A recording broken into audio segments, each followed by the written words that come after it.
Takže ahoj mládeži. Tahleta Honda se teda prodává. Je to CBF 500. Jak vidno. Dvouvál. Co k ní říct? Prostě městsko-okreskový stíhač. Pěkná, co? Ty jsem jí zrovna umyl.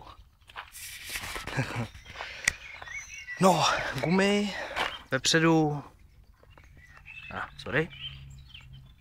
Mají asi 2,5. Vzadu 2,2. A už se na ní moc jezdit nebude, protože si jdu pro VTR-ko. A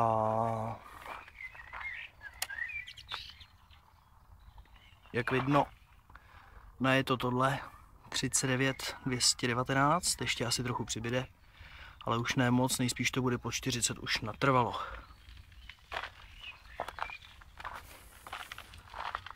Takže koukneme, jak startuje.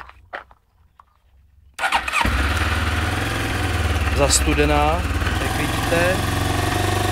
Myslím, že to docela ujde. Akorát si teď musím zahrát se sidičem. Kurňa.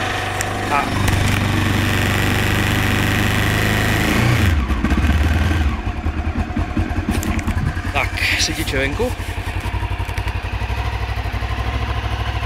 Pomalu se zahřívá. Kdo tvrdí, že mu motorka neupadla, kecá, takže tady. A tady, když je někdo nešikovnej a parkuje z kopce, nemá se co divit.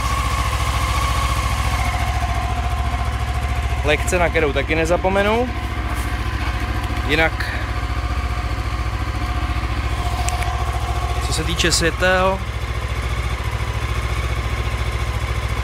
dálkový normál.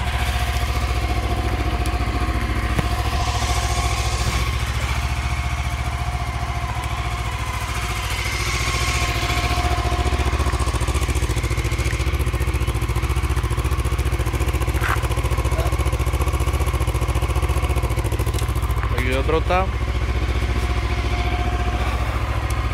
No, říkám, je to 40 000, necelej. Ležela dvakrát, pokaždý na této straně, pokaždý to bylo podobný, jednou to byla garáž, po druhý to byla asfaltka před jednou chatou v Českém ráji.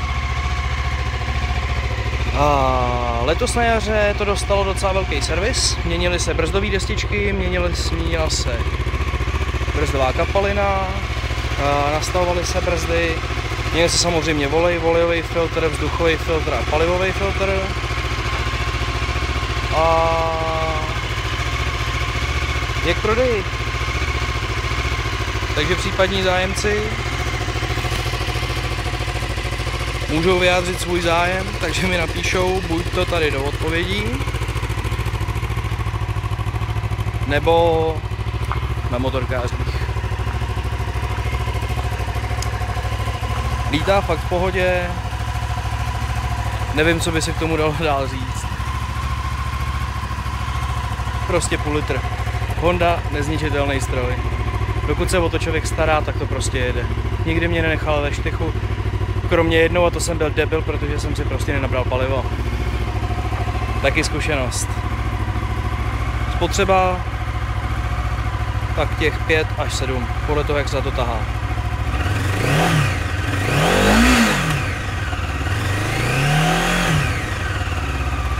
Tak jo. Ozvěte se.